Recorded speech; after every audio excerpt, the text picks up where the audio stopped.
Welcome to the 1988 IKF Road Race Grand Nationals. Brought to you by Finish Line Graphic, a division of Hill & Stroud Design, the authority in sports racing videos. Sit back, relax, and get ready to enjoy the next hour of racing, where you will see some of the best drivers in the country battling each other for the highest of all awards, the Duffy. The 1988 Grand Nationals ran for 5 incredible days over the 4th of July weekend. Great weather and very hot race days. With drivers up early each morning, tech crews working hard, and practice all complete, let's look at the course. All right, welcome to Hallett Raceway. We're coming out of the straightaway down into the start-finish line. As we pass the start-finish line, we find ourselves on Founder Straight. Going down Founder Straight is full out. Once we approach the dead-end turn, it's called Dead Horse Turn. At this point, we take a hard, sharp left turn and full out again, straight up the hill. Cimarron Straight, full out. The minute we get to the top of the hill on Cimarron Straight, we'll find ourselves decelerating, hard brakes, and coming down to Coyote Turn. Coyote Turn is a hard, sharp hairpin to the left.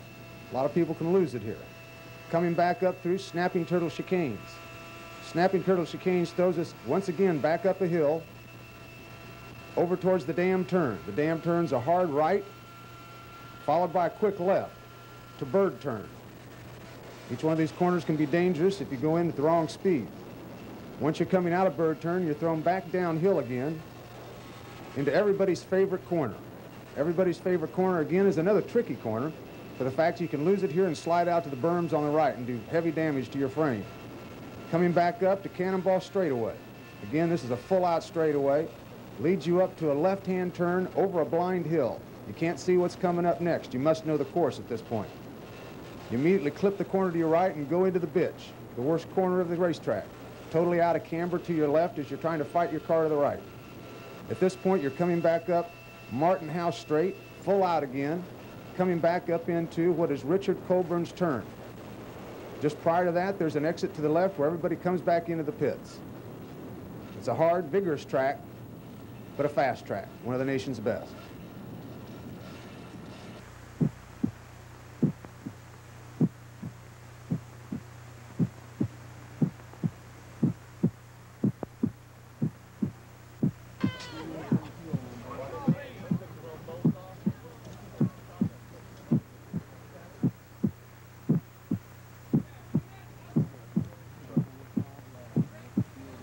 Nothing, I just didn't get a go. No!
Yamaha KT100S class.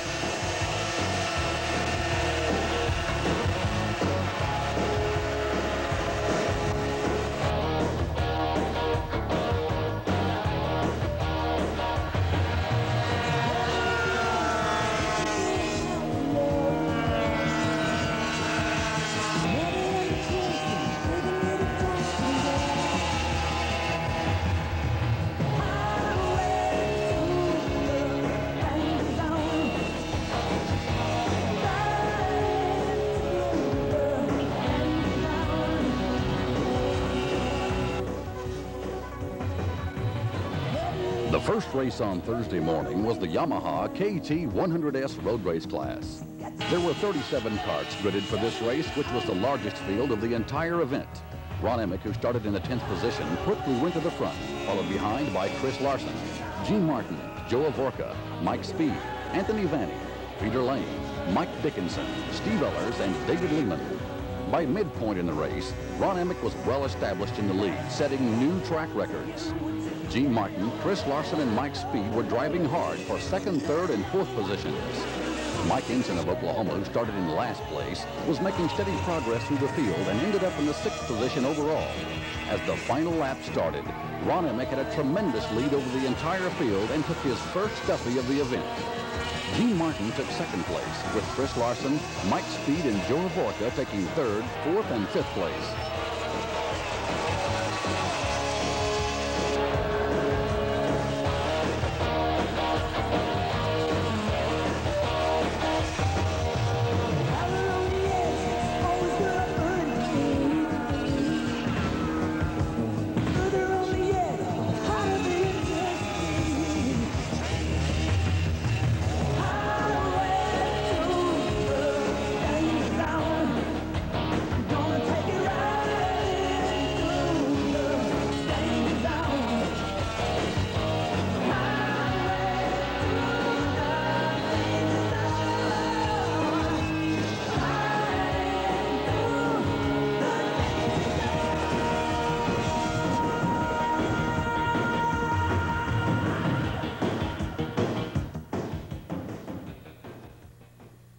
.125cc gearbox class.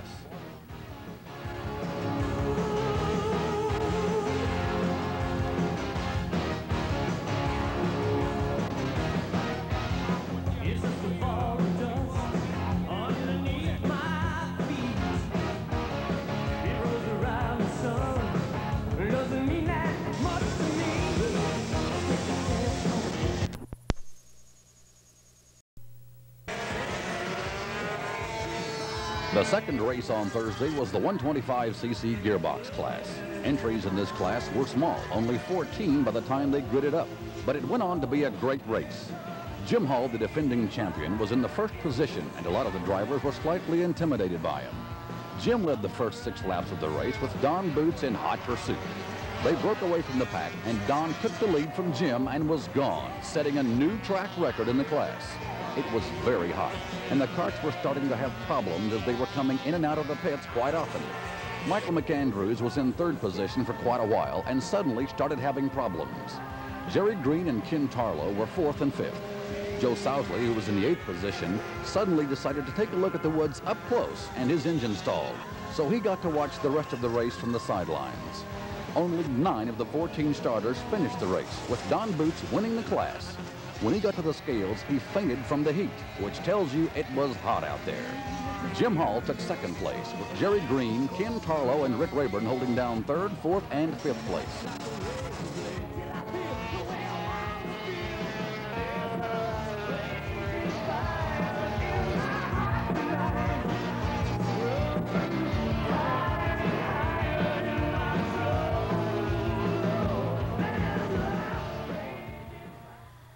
Stock appearing light class.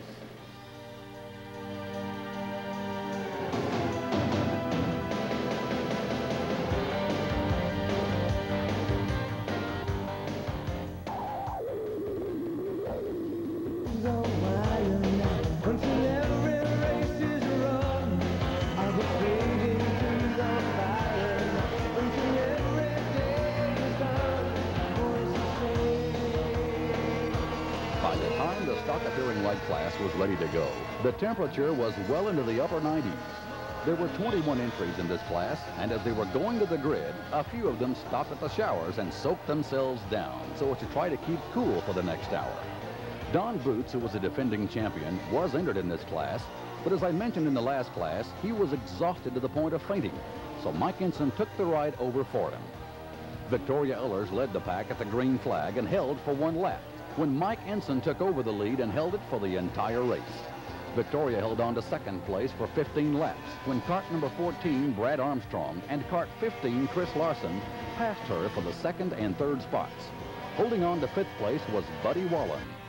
Brad Armstrong and Chris Larson put on one heck of a good race, trading 2nd and 3rd place for the entire race. At the end of the race, Chris Larson crossed the finish line ahead of Brad for second place.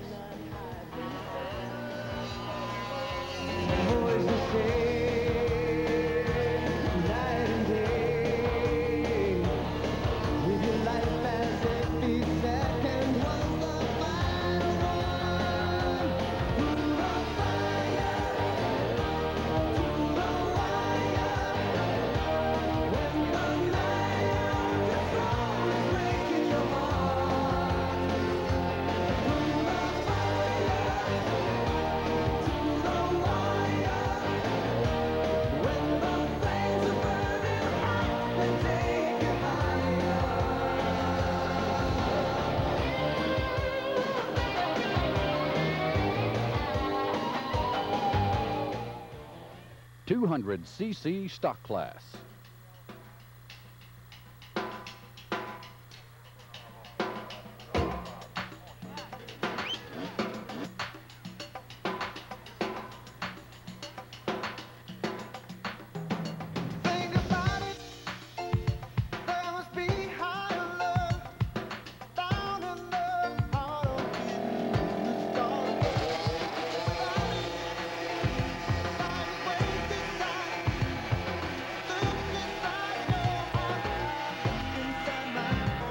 This was the last class of the first day.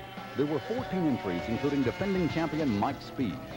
This was a very close race between Mike Speed and Jeff Nelson. They took over the lead from each other time and time again until the halfway point, when Jeff took over and kept the lead till the end of the race. There was quite a race for second and third place by David Ritchie and David Clark. Both were determined to keep their positions and drove their hearts out in the Oklahoma heat and humidity. Gene Brown was a strong fifth, holding that position from the sixth lap on. Fast times in this class were 1:27, turned by Jeff Nelson. But Jeff had some bad luck with one of his motors in check and was disqualified, which gave Mike Speed the Duffy for the second straight year. David Ritchie received second place, with David Clark, Gene Brown, and Sean Keller third, fourth, and fifth place.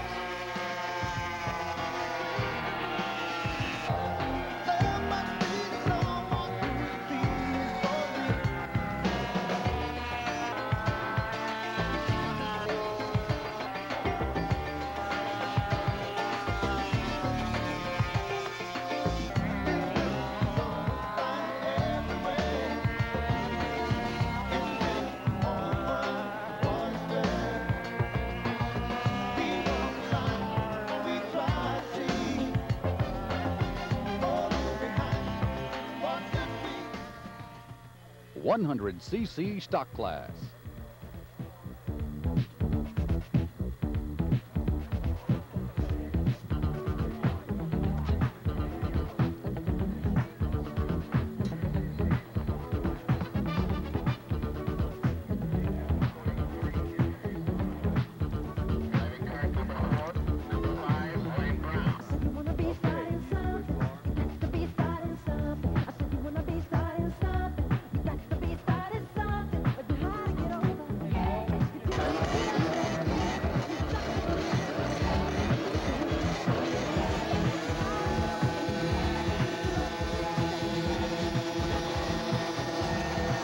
Friday morning brought the sun and hot weather once again to Hallett as everyone prepared for the day's racing. The first class was the 100cc stock class. 22 carts gridded for this class, with defending champion Donald Shalla from California in the #1 spot. When the green flag dropped, Bob DeGood from Blue Springs, Missouri came around in first place, with #5 Phil Kirby and #12 Bob Mosley right behind him. Donald Shalla came around in 7th place on the first lap. By lap 3, Don had taken over first place, with Wayne Brown close behind in second, and Jason Engel holding third. Bob Mosley dropped to 4th place, and Ken Johnson was 5th. The front pack held on to one another for around 10 laps when Jason Engel suddenly dropped out of the race, leaving Wayne Brown and Bob DeGood to play follow the leader. At the halfway mark, it was Donald Shalla, Bob DeGood, who was some laps down, and Wayne Brown. Wayne was pretty much alone for the rest of the race. Meanwhile, Bob Mosley moved into 4th against Buddy Wallen until Buddy had some problems and dropped out. By the end of the race, only 12 of the 22 starters remained. As it turned out, this would be the best survival rate of the day.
135cc reed valve class.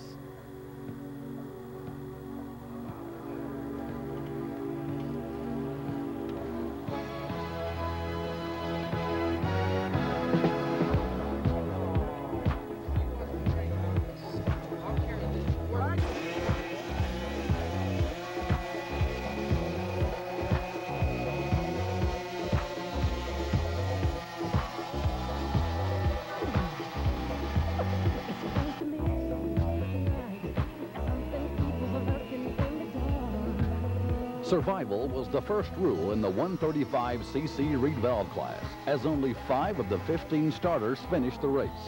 Until the 37-minute mark, the father and son team of Mike Spear and Mike Spear Jr. traded first and second place when both went out with mechanical problems. Lynn Haddock, a Tennessee veteran driver, took over the lead and held it to the finish. Don Hollenby, the 1987 national champion, kept pace with Lynn to finish in the second position. David Lehman was one of the 5 finishers going into the third position after Rick Lindsay dropped out with less than 2 laps to go. Rounding out 4th and 5th place were Dennis Cobb and Anthony Vanny.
Piston valve amateur light class.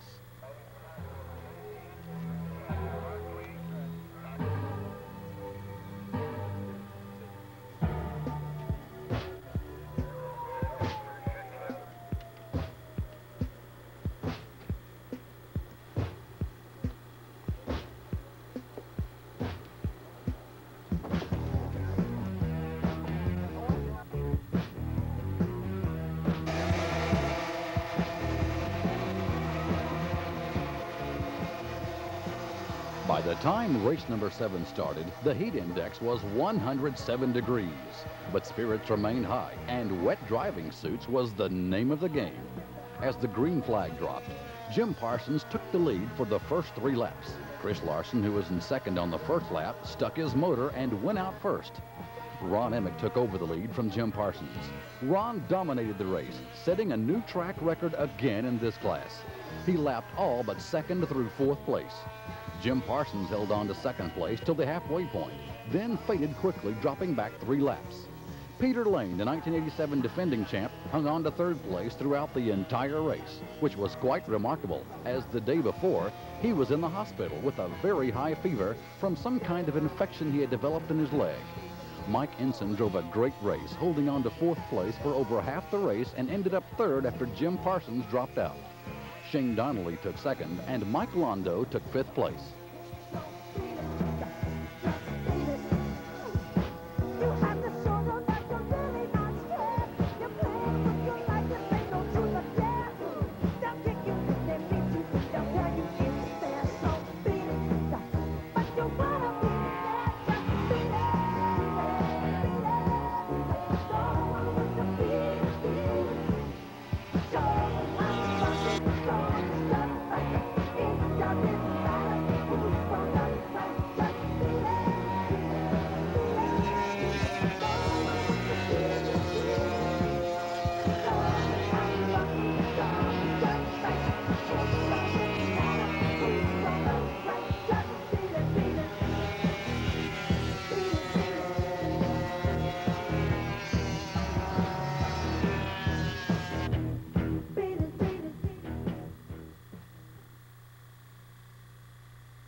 200cc Super Stock class.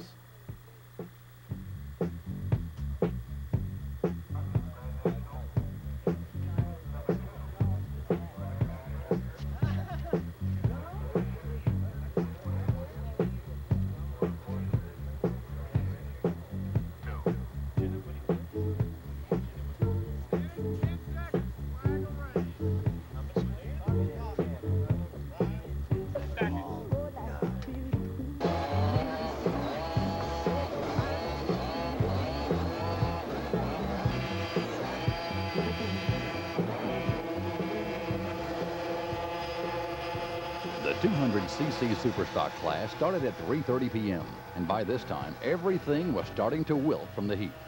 Again, there was very high attrition in this class, with 13 starting and only 5 finishers. The entire race belonged to Rick Williams and Jeff Nelson, who were 4.5 seconds faster than the record time for the class. 5 laps into the race, Jeff Nelson lost his brakes and slowed down considerably until finally at the 30-minute mark, he dropped out. Once Jeff started to have problems, there was no doubt that Rick Williams would go on to win the class if he could last an hour. Tony King, who started in the 11th position, worked his way to 2nd place, driving an excellent race. Gene Brown was battling with Tony for the first half of the race until he suddenly seemed to have some problems and dropped back a little.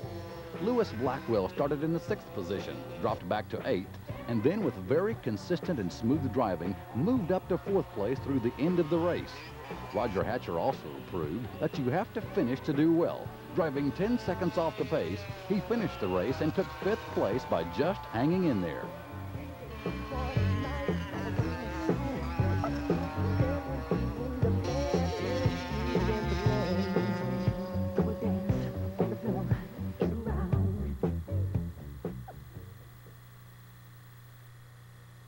Yamaha KT 100S sit-up class.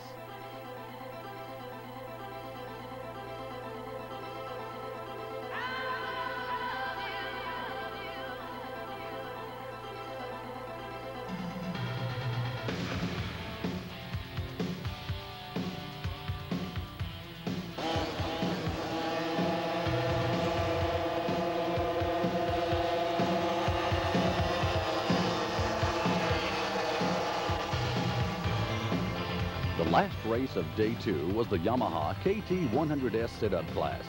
This, as it turned out, was the most exciting race of the day. There were 17 karts in all, and it was a dog-eat-dog race for the entire 30 minutes. Todd Cooney and Ron Jones had quite a time from the first lap until just 5 minutes from the finish for first place, when suddenly Ron's motor decided to give out. They passed each other back and forth continually, setting new track records of 1 minute 35 seconds. As Todd and Ron had their race, we had 7 karts in a pack trying to get around each other. Mark Zardica, number 6, Brian Vinberg, number 10, and Steve Bassam, number 3, were the strongest of these and had a great little battle going till Mark on the last lap shot around both of them and took 2nd place. David Coonjan, number 15, was in this little pack for a while, but had problems and dropped out after 10 laps. Mike Manning and Ralph Woodard both had problems and dropped out on the first lap. It was really tough luck on Mike's part. He was the defending champion, but asked not to start on the pole because it would bring him bad luck. Looks like it was just the other way around. Each time the karts came down the front straightaway, they would either be a freight train or a pack 4 deep and 3 back. On the back side of the track, they would change positions continually as they would shoot around each other only to be caught and passed back.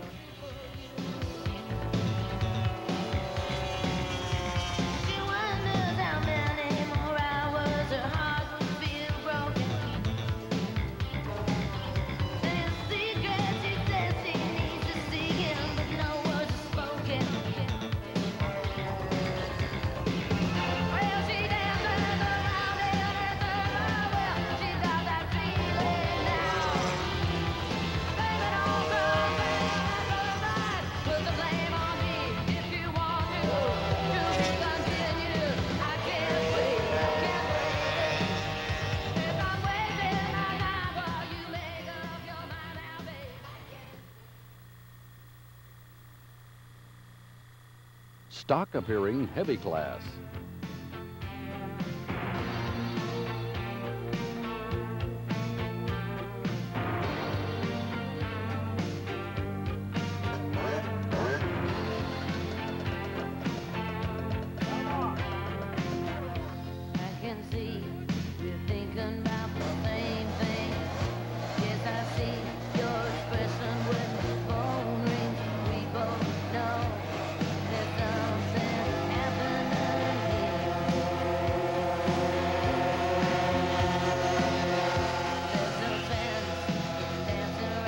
Day 3 brought cooler temperatures to the point that at the drivers' meeting, everyone had jackets on. There was a heavy fog on the track, so practice got started late. The stock-appearing heavy class would be the first race to run this day, with 19 karts starting. Wayne Brown had the early lead for the first 4 laps, but Mike Spear Jr. replaced him in lap 5. 2 laps later, Brad Armstrong took over and held the lead to the halfway mark. The real drama of this class was just beginning to unfold, as Don Schaloff, last year's Duffy winner, started his climb back from an early spin where he got in burned grassway and dropped to 8th place. By mid-race, Don got the lead from Mike Spear and held it for the rest of the race. Don Boots drove a great race, finishing second after holding 4th place against all challenges for almost 50 minutes, when suddenly bad luck caught up with Mike Spear Jr. again, and Don moved into 2nd place, passing Wayne Brown.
Where they could meet, the walls run high to build Wellington.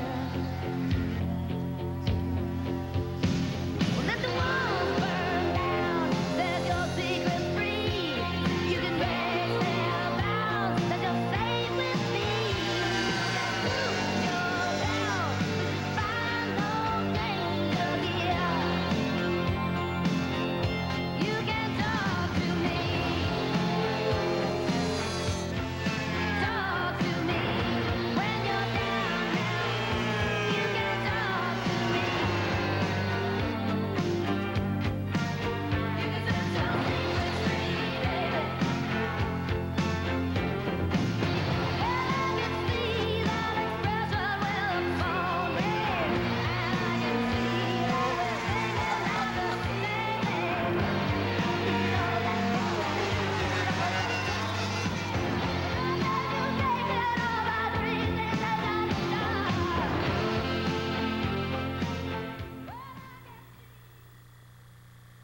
Piston valve amateur heavy class.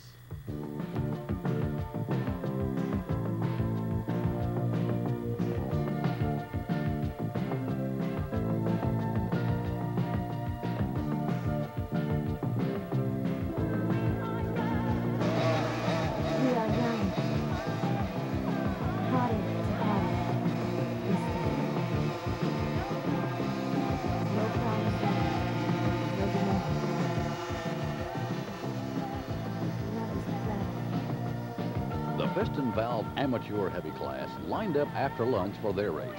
This would be the largest class today with 24 karts starting. It would also be a heartbreaking race for 2 of the drivers. It was a great race for Mark Foster, the 1987 Duffy winner from Oregon. Out of the starting gate first, he led all the way, lapping all but the 4 karts behind him. Coming from 22nd starting position, Gene Martin from California worked his way into the 2nd spot at the halfway mark and was never challenged. 2nd place had several temporary owners, including Dan Dean, number 25, Mike Spear Sr., number 9, and David Zimmerly, number 3. Of these 3, only Mike would finish the race. Mike Ensign from Oklahoma finished the race in 4th. He worked his way up from the 11th spot in the early minutes of the race. Driving steadily, Keith Peel finished 5th, just ahead of Jim Parsons. Both drivers did a fine job, driving a race in which 2/3 of the field would drop out. Again, the tech proved to be deadly for the 1st and 2nd place finishers who were disqualified. The final standings were Mike Spear Sr. 1st, Michael Ensign 2nd, Keith Peel 3rd, Jim Parsons 4th, and Steve Ellers 5th.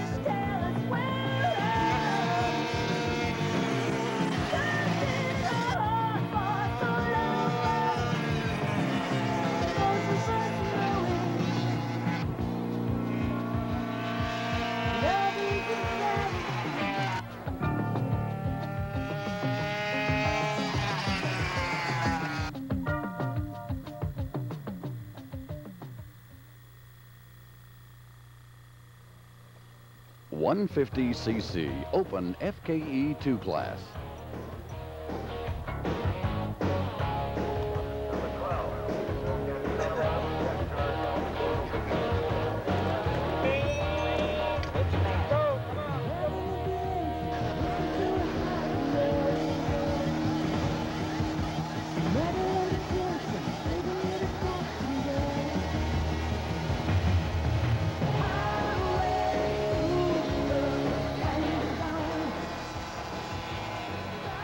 The name of the game in the 150cc Open class was survival. As has happened earlier, 17 karts would start the race, but only 5 would finish. Don Kistler got off to a blazing start, but Don Boots was a second faster and got the lead in the third lap. Then Don Kistler had some problems and dropped out. Don Boots was never challenged for the rest of the race and lapped the field for an easy win. Karts dropped out quickly as most drivers had problems keeping their karts going. Ken Tarlow dropped out of the race with mechanical problems, stayed out for over 10 laps, and came back to capture 5th place. Don Knuckles and David Pate were the only 2 karts to finish that were not 125 gearbox karts.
A limited class.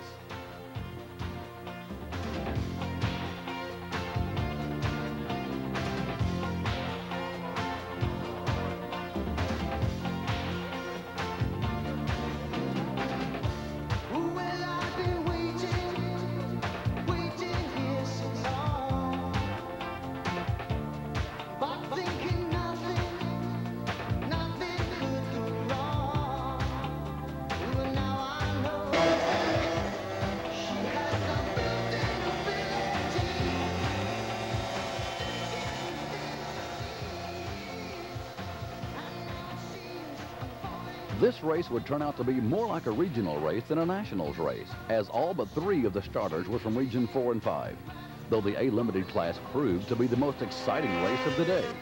It seemed like Buddy Wallen's day, leading after just 1 lap. Buddy moved away from the pack to hold first place for the rest of the race, but not without a lot of great driving, as Vince Vallejo was right on his tail for over 40 minutes. Many times it seemed like Vince was going to pass Buddy, but he held strong, driving his heart out and not giving an inch or making any mistakes. For Don Hollenby, it was a tough race, as he could do no more than follow Jim Clark around for the hour and end up with 6th place. Greg Baldus and Brian Thomas drove a great race for 3rd and 4th place. For a while, Rick Lindsay challenged Greg for the 3rd spot, but developed engine problems and had to drop out. Mark Foster, the 1987 class winner, had some problems and only completed 1 lap of the race.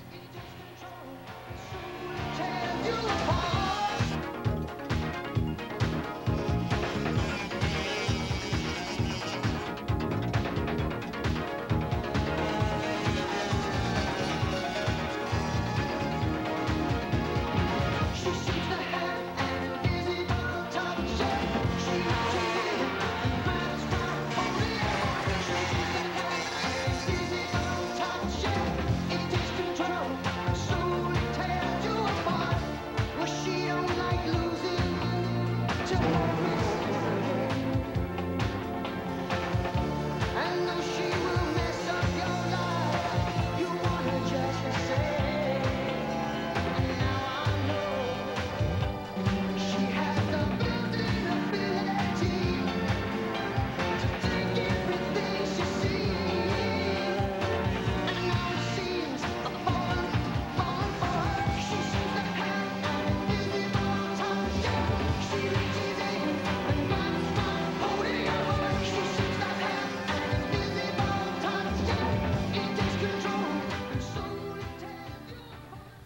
Amateur stock sit-up class.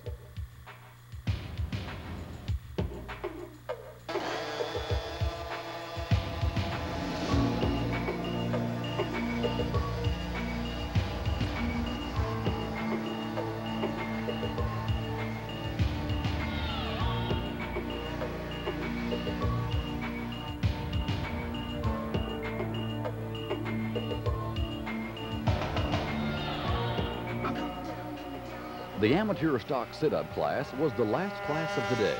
Though the entries were low, only 14, the race proved to be exciting. Mark Zardigan, number 8, took an early lead, but was quickly replaced by Ron Jones, number 11, who led the race till the halfway point.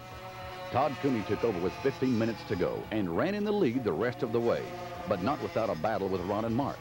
At one point, Todd and Ron touched each other, and Ron came out on the short end of it, ending up in 7th place. In the last 10 minutes, Todd Cooney began to put a lot of distance between he and Mark as Ralph Woodard took over 3rd place. Near the end, with 1 lap to go, Cooney, Zardigan, Woodward, Kuhnjan, Vinberg, and Manning all drove hard, trying to pass each other but just couldn't quite do it. So they finished in that order. A total of 8 finished the race.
.100cc Open FKE1 class.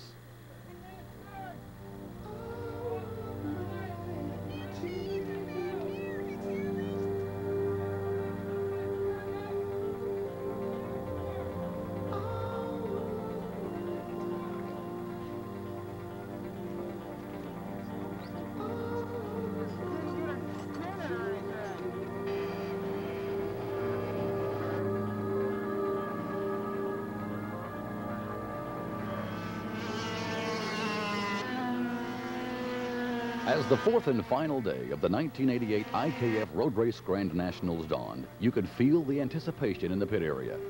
This would be the last chance to go for it, to be one of the few that make it into the ranks of the best and win a Duffy. The classes run today would be the fastest of the week. Over 175 spectators came through the gate. Television cameras and newspaper reporters were all over the pits and track, interviewing drivers and filming the races. 23 karts came to the grid for the 100cc Open class. Don Boots, the 1987 defending champion, was trying for his 3rd Duffy of the week. But his luck ran out, and after leading the first 4 laps, was forced to drop out with mechanical problems. Wayne Brown picked up the lead for 1 lap, but then relinquished it to Vince Palaio, who ran uncontested for the remainder of the race.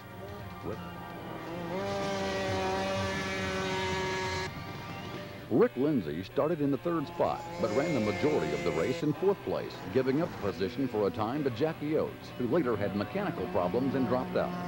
Bob DeGood, who came from the 15th position, moved up to 5th after David Pyatt dropped out on the 35th lap.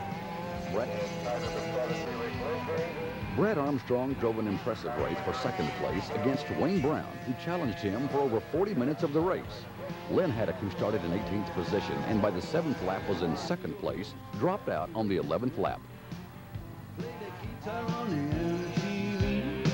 That ain't working, that's the way you do it. Money for nothing and your chicks free. Now that ain't working, that's the way you do it. Let me tell you, them guys ain't dumb.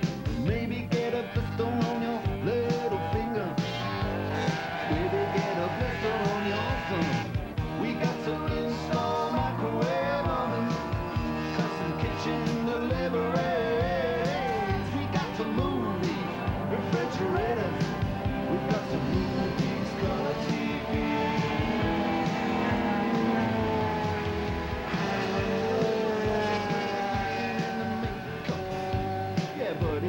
that's his own hair. That little faggot got his own jet airplane. That little faggot, he's a millionaire. We got the install microwave oven, custom kitchen delivery. We got some movie refrigerators. We got some movies, color TV.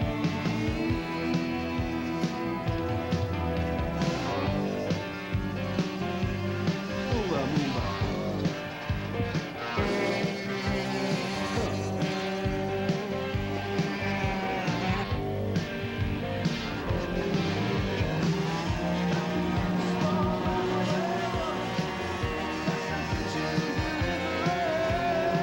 Got some movie refrigerators. Got movies, color TV. Look at that, look at that. Still learning to play the guitar. Still learning to play the drums. Look at that mama, she got it. Piston valve amateur medium class.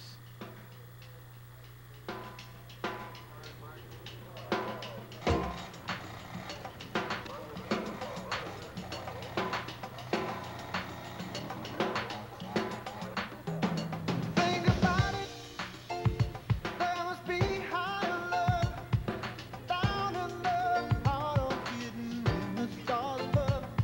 Without it, life is wasted time. Look inside your heart, I look inside mine.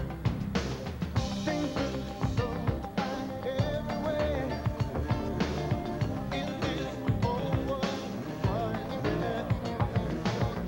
We both fly, we fly to see.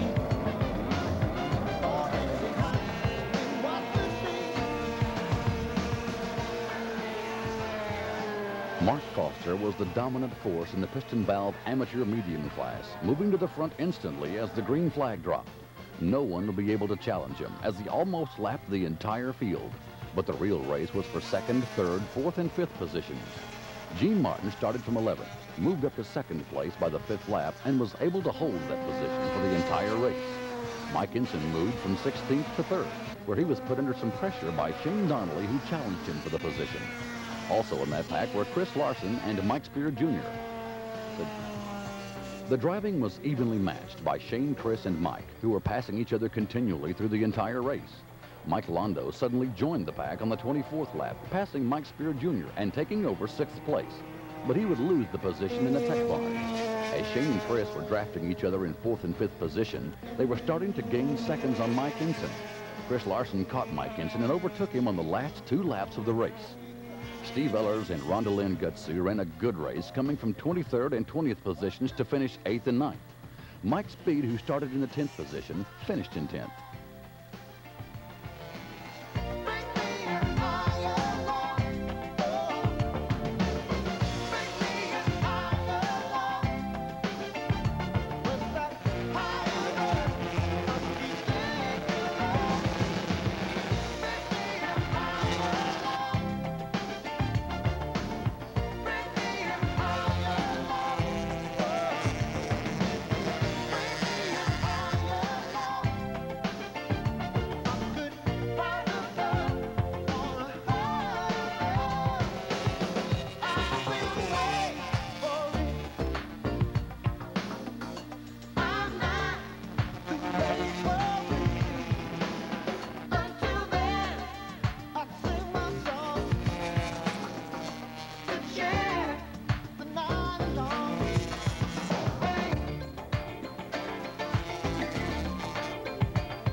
Unlimited FKE3 class.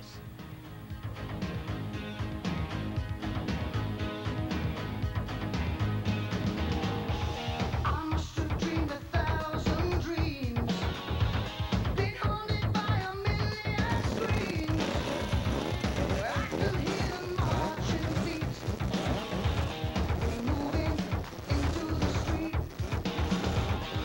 Did you read the news today? They say the danger's gone our way, but I can see the fire still light, burning into the night. There's too many men, too many people, making too many problems, and not much love to go around. Tom Kessler, the 1987 champion in the Unlimited FKE3 class, would again dominate this year's race to make it 2 in a row, though his lead started to evaporate towards the end of the race when Larry Kapusky began to gain seconds on him. But time ran out for Larry, and he was not able to catch him. John Malloy drove a great race, moving from 4th place to 3rd in the final laps, when Steve Frenzel, who had held on to 3rd, started to have some problems and dropped back to 5th. Gary Dellinger moved from 14th starting position to 4th place by having strong equipment and no mechanical problems. Of the 19 starters, only 9 karts finished the race, and of those, only the first 5 did not have to pit. Fast times for this class were 1:23 set by Tom Kessler and 1:25 set by Larry Kapusky. This is the place, so we look for the future, but there's not much love to go around. Tell me why this is a land of confusion.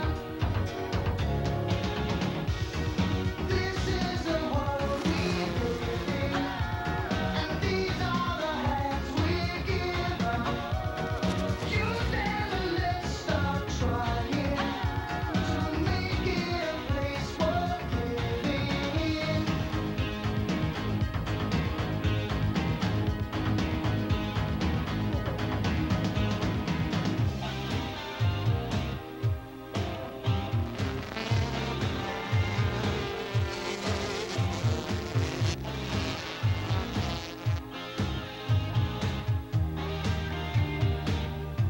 I remember long ago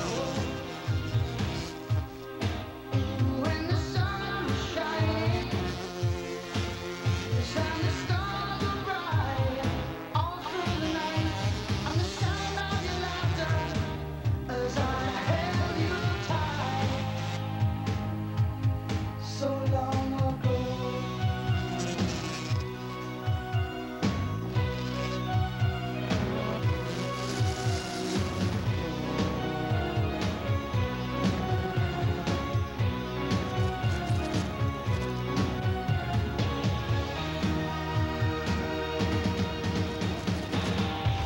I won't be coming home tonight. My generation will put it right. We're not just making promises that we know we'll never keep.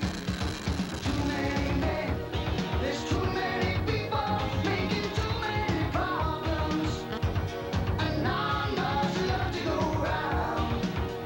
Can't you see this is a land of confusion? Now this is the world we live in, and these are the hands we give. Super Stock sit-up class.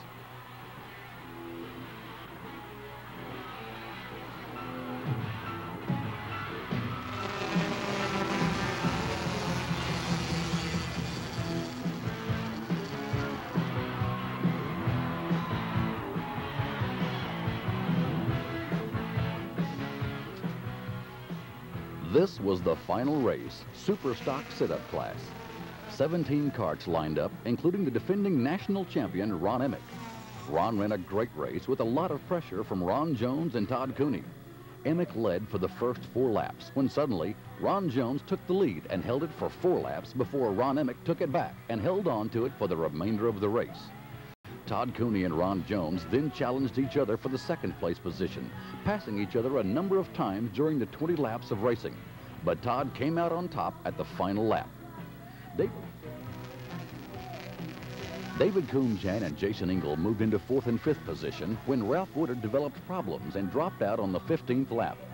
Buddy Wallen slipped past Mike Manning to capture 6th place on the 18th lap of the race. 14 karts took the checkered flag, and so ended the running of the 1988 IKF Road Race Grand Nationals.